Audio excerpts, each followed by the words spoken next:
Ben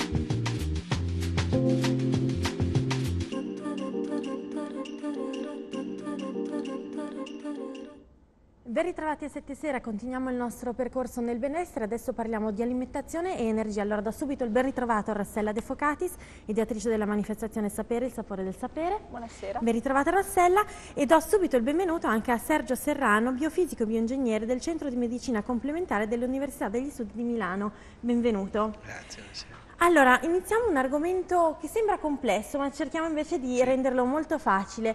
Allora, parliamo di fisica. La fisica è una scienza che tratta di energia, ma come mai ci serve parlarne quando parliamo anche di medicina, di salute e soprattutto di alimentazione? Come si crea il binomio energia e alimenti? Ecco, perché noi normalmente siamo abituati, perché ce l'hanno insegnato quando siamo andati a scuola, eravamo piccoli, che la materia intorno sembra fatta di oggetti solidi, di molecole. Ecco, invece il mondo che ci circonda è fatto di molecole e anche di energia, ma non solo principalmente di molecole come i nostri sensi sembrerebbero mostrare, è fatta principalmente di energia. Infatti un nostro premio Nobel, il professor Rubbia, della fisica, ha dimostrato che soltanto 1/1000 della realtà è materia, tutto il resto è energia, cioè sono biofotoni, quindi dobbiamo stare molto attenti che anche l'alimento è di fatto è costituito da molecole, da proteine, da tutte quelle belle cose che sappiamo, ma è anche costituito da biofotoni. Questi biofotoni possono essere utilizzati per diverse applicazioni pratiche anche. Benissimo, e allora andiamo subito a vedere quando si parla di energia in medicina. Abbiamo detto biofotoni, da sempre nella medicina, anche quella proprio delle nostre nonne, si parlava di energia, bisogna ripristinare l'energia, ti sei ammalato perché non avevi abbastanza energia per andare avanti. Allora è vero questo, nel senso che una carenza di energia, un eccesso di energia può provocare una patologia, un danno fisico?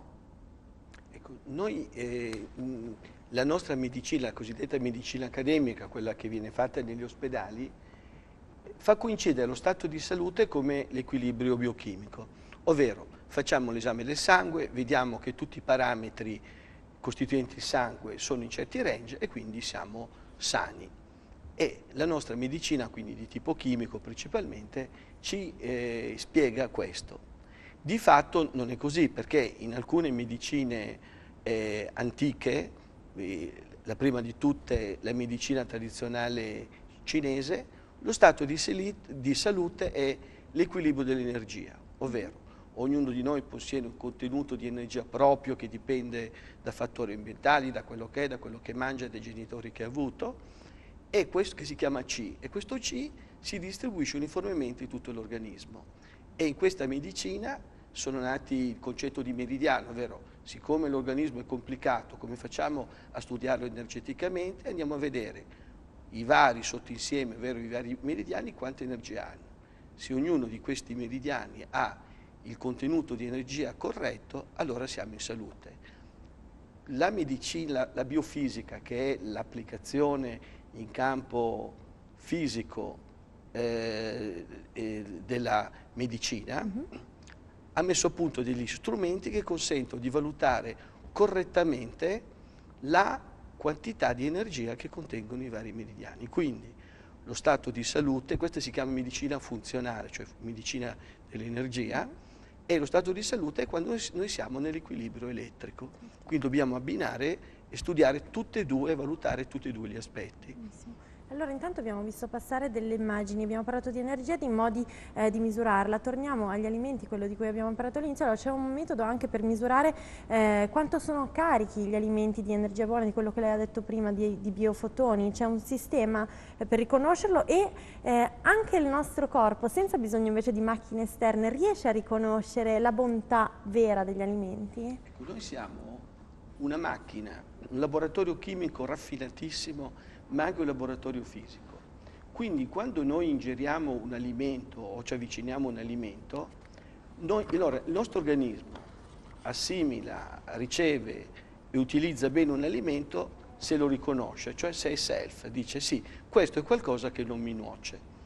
E questo riconoscimento in genere avviene attraverso il DNA produce delle proteine, le quali valutano chimicamente l'alimento.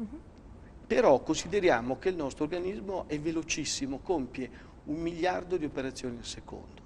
Se il controllo fosse soltanto chimico non potremmo vivere, perché le reazioni chimiche, per compiere compiutamente una reazione chimica ci vuole 1 secondo e il nostro organismo in 1 secondo compie 1 miliardo di operazioni. Quindi c'è un controllo di tipo anche biofisico. Facciamo un esempio. Se noi fossimo intolleranti, ci facesse male un gamberetto e prendessimo il famoso gamberetto e lo ponessimo sulla punta della lingua, noi staremmo male immediatamente senza aver ingerito il gamberetto stesso, perché la sostanza, abbiamo detto, è fatta di molecole ma è fatta anche di energia. Il nostro organismo è in grado di percepire l'energia o il biofotone emesso dal famoso gamberetto e l'organismo dice: è arrivato il biofotone, di conseguenza stanno arrivando le molecole che sono quelle che mi fanno male e di conseguenza ha una reazione biologica violenta. Con questo discorso, che vediamo queste immagini, si può valutare per esempio l'efficacia o la tollerabilità di un alimento. Noi vediamo in questo grafico la risposta in energia dell'organismo alla somministrazione di una valutazione di intolleranza a un alimento, ovvero cosa è fatto? Con una speciale macchina sono state memorizzate le energie dei vari alimenti e, come abbiamo visto, il nostro organismo è in grado di riconoscere gli alimenti non solo per via chimica ma per via biofotoni. Con una particolare macchina viene, in modo semplicissimo, in un punto del dito, questo punto corrisponde, questo punto esterno del dito medio, corrisponde con il mesenchima, cioè con l'acqua del nostro organismo. Quando noi mandiamo l'equivalente biofotonico di un alimento in questo punto, questa energia va in tutto l'organismo. E se l'alimento è nocivo, questa energia si abbassa, e come abbiamo visto nel grafico precedente. Certo. Ecco, di conseguenza, tutte le volte che vediamo che un'energia si abbassa, vuol dire che questo alimento non è ben tollerato. Benissimo. Anche per i prodotti, per i farmaci. Uno può vedere se è intollerante o no a un antibiotico, a un antistaminico o a qualsiasi poi prodotto. Anche prima di un'operazione.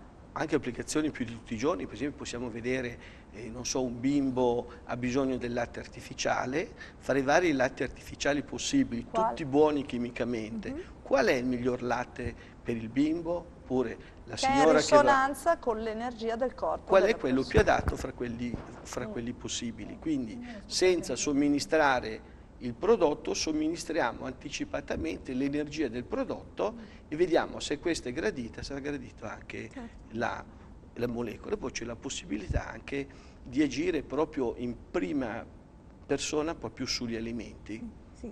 Lo vediamo subito, intanto vorrei precisare che questo è un discorso molto interessante, molto lungo, però noi qua iniziamo a darvi le basi in modo che voi possiate iniziare a capire e ad informarvi. Ovviamente poi c'è un percorso da seguire per imparare, insomma, per capire bene le dinamiche di quello che vi stiamo raccontando. Una possibilità, tra l'altro, la di proprio tu, Rossella, venerdì. Ecco, uno c'è dei un convegni convegno gratuiti, venerdì, assolutamente. un convegno gratuito di Sapere del Sapore del Sapere, dove appunto ci sarà il professor Serrano, che parlerà di alimentazione e biofotoni. Il convegno è aperto a tutti dalle 2 del pomeriggio. Il titolo è In forma con lo sport, l'alimentazione e i prodotti naturali, metabolismo e salute. Perfetto, benissimo. Quindi ci saranno vari relatori e vi aspettiamo. Aspettiamo tutti allora, quelli che desiderano venire. Ancora un minutino, lo dedichiamo per finire questo discorso. Allora abbiamo detto che si possono anche modificare le energie degli alimenti. Allora veniamo all'alimento principe, che è quello che ci compone, tra l'altro, l'acqua. Allora si può fare un'operazione di questo tipo anche sull'acqua, renderla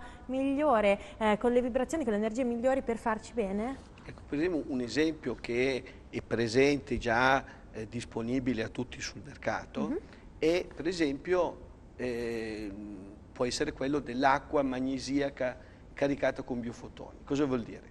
L'organismo necessita di magnesio, però essendo un minerale è difficile da assorbire il magnesio. Allora che cosa si fa tecnologicamente? Poc'anzi era passata un'immagine. Che cosa succede?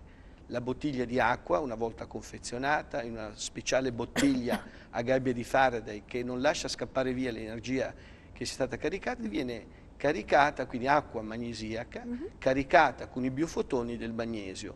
Le bottiglie scorrono attraverso dei magneti e questi magneti caricano sull'acqua l'energia del magnesio. Quando si beve quest'acqua, l'organismo rivela istantaneamente la presenza del magnesio e assorbe tutte le molecole di magnesio. Per esempio il magnesio non assorbito è una purga. La famosa, che eravamo piccoli, la famosa magnesia varia, di varie marche che ci sono, no? Quindi questo qui è il caso di assorbire tanto magnesio. Cosa serve il magnesio?